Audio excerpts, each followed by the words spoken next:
어떤 구조로 어떤 방향으로 검찰 개혁이 이루어져야 된다고 생각하시는지 말씀 듣고 싶습니다. 제가 인사 문제도 검찰 인사는 뭘 그리 어렵습니까? 또 각종 개혁 조치도 검찰이 관계된 건 뭘 그리 복잡하고 어려운지 모르겠어요. 이게 다 업보죠, 업보. 저는 뭐 극단적으로 그런 생각이 들기도 합니다. 검찰이 하도 저지른 업보가 많아가지고 마녀가 된 거 아니냐. 뭐든지 미운 거예요. 뭐든지 믿을 수가 없어요. 제가 어찌 보면 이 마녀 같은 진짜 마녀 말이에요. 가짜 마녀 말고 검찰에 가장 많이 당했다고 생각해요. 제가 기소된 것만 한 20건 되는 것 같아요. 20건. 문제만 되면 증거 뭐 없어서 다 기소해가 너 한번 고생해봐. 그리고 혹시 코드 맞는 판사 있으면 유죄 받아가 너 한번 죽어봐. 제가 2002년부터 시작된 일이죠. 제가 검찰이 관련된 소위 파크뷰 특혜 분양 사건 그 폭로했다가 그때부터 검찰과 야긴이 시작됐습니다. 그 PD가 와가지고 우리 하필이면 그 전에 막 나 검사인데 뭐 이렇게 전화하다가 안 돼가지고 제 사무실에 난 인터뷰하려고 있었는데 그때 마침 콜백이 온 거예요. 그 저끼리 나 검사인데 그걸 막 통화한 게 옆에 있네. 이따가 나 오후에 재판 준비를 해야지. 나 바빠 죽겠네. 이따 하도 뭘 희한한 나도 모르는 얘기 하고 있길래 가서 나 한번 들어봐서 카메라에 대고 하여튼 뭐 그래서 결론은 검사를 사칭 범죄로 질문을 가르쳐줬다. 검사 이름 가르쳐줬다. 그러니까 너 공범이다. 그때가 시작이었어요.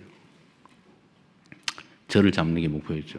진짜 이 전화하고 나 검사인데 말이야 너 나한테 사실들 이렇게 봐줄게 뭐 이렇게 전화해가지고 이게 다 불어버린 거죠. 그 시장이. 그 사람은 처벌도 안 됐어요. 나만 처벌됐어. 그게 시작이죠. 파크뷰 특혜 분양 사건에는 검사들이 관련이 있었죠.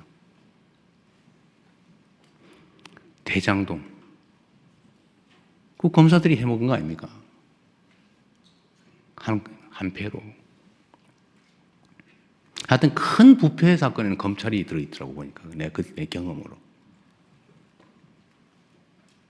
그래서 그 악연 이후로 뭐 건수만 되면 기소돼가지고 다행히 이 법원에서 무죄를 제가 무죄 받은 것도 참 많아요. 그 살아남아서 여기까지 왔죠.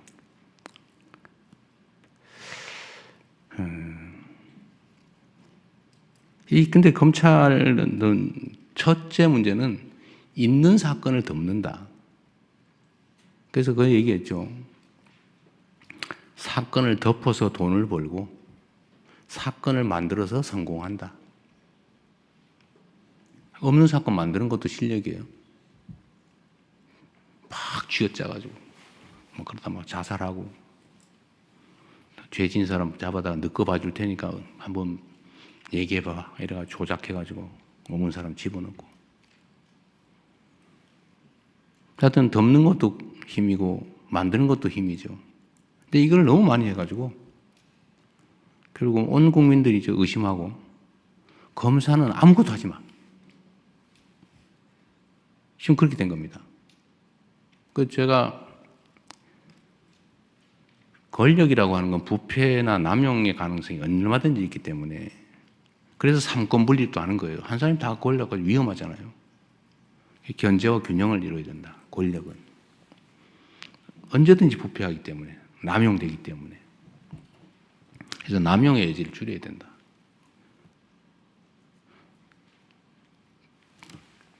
수사와 기소를 분리해야죠. 기소하기 위해서 수사를 하거나 수사를 합리화하기 위해서 기소해가지고 안 되는 거 알면서 가짜 증인 압박해가지고 유죄 만들고 이러면 안 되잖아요. 분리해야지 당연히. 이거는 대원칙이죠. 원래 그렇게 하기로 했으니까. 그런데 그러면 이거를 예를 들면 그런 거예요. 그러면 공소청을 만들면 검찰청이 아니라 이제 공소청으로 바꾸기로 했잖아요. 그건 뭐 법률상 가능하니까. 중수청, 공소청. 공소청의 책임자 이름을 명칭은 뭐라고 할 거냐? 공소청장이라고 할 거냐? 검찰총장이라고 할 거냐? 공소청 안에는 검사들이 일하는데. 근데 헌법에 검찰총장이라고 써져 있어요. 헌법에. 검찰총장이 뭐 한다. 검사가 뭘 한다. 이렇게 써져 있어요. 근데 그거를 헌법에 어긋나게 검찰총장이 없애버리면 됩니까?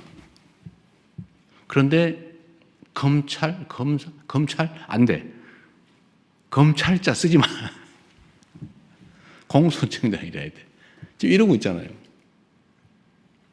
못 믿겠으니까. 미우니까. 의심되니까. 그 의심이나 미움이나 이거 다 이해하죠. 그러나 법을 체계를 어길 수는 없다. 예를 들면. 근데 그런 걱정이 있는 거죠. 보완수사이기. 저는 보완수사를 안 하는 게 맞다고 생각해요.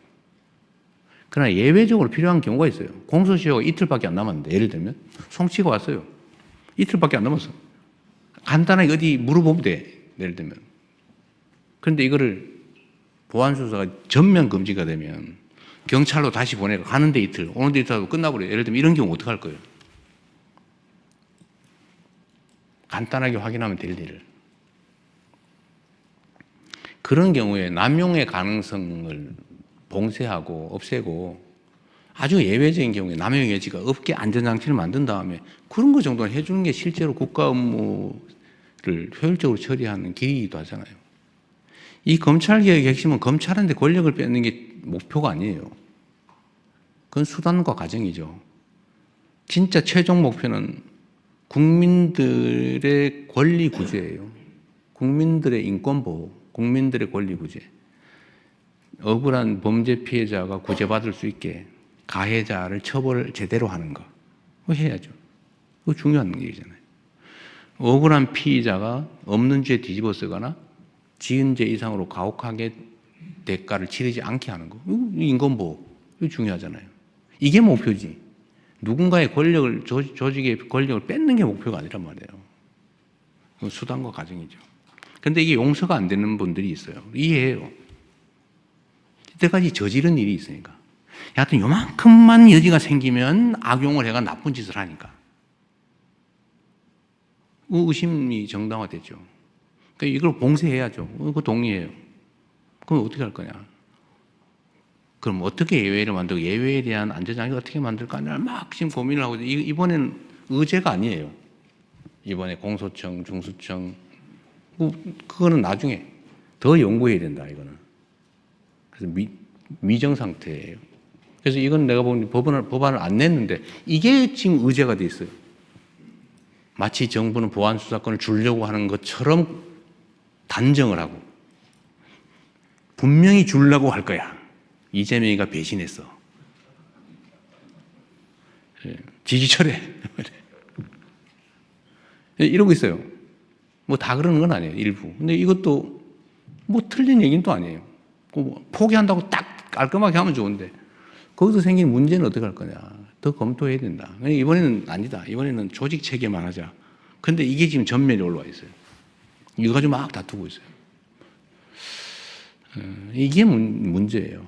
어려운 거죠. 이거 업보예요, 업보. 누구의 잘못도 아닙니다. 검찰의 잘못이에요. 근데 검찰도 이러면 생각해 보세요.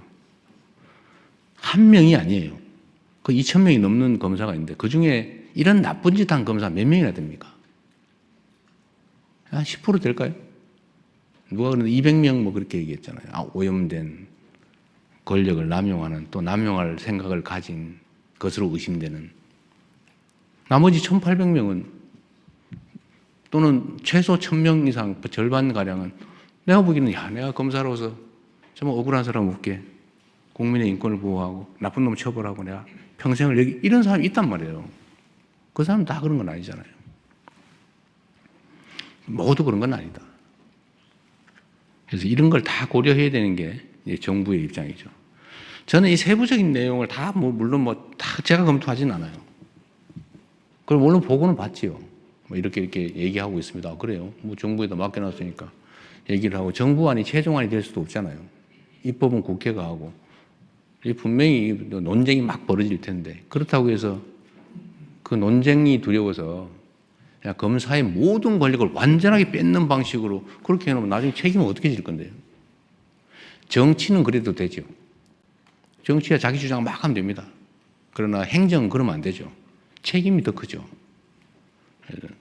그래서 이 검찰개혁의 최종 목표는 인권보호와 피해자 보호에 있다.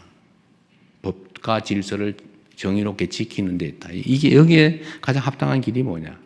남용의 가능성을 봉쇄해야 된다. 오케이. 그러나 효율성이 제거돼서도 안 된다. 그게 뭐냐. 머리 아프죠. 어떻게 알아 그걸. 시뮬레이션 엄청나게 해봐야 돼요. 모든 남용의 가능성을 다 검토를 해가지고 다 봉쇄해야지. 의심스러우니까. 과거에 그랬으니까. 그래서 그런 면에서 당이 해라, 당이. 당도 집권 세력의 중요 부분이잖아요. 정부도 마음대로 하면 안 되고, 그래서 수기하자. 시간을 충분히 갖고. 대신에 감정적으로 하지 말자. 또 감정적으로 하는 분도 이해를 해줘야죠. 내가 당한 게 얼만데. 나라 망할 뻔했다. 이재명 죽을 뻔했다. 저 죽을 뻔했잖아요.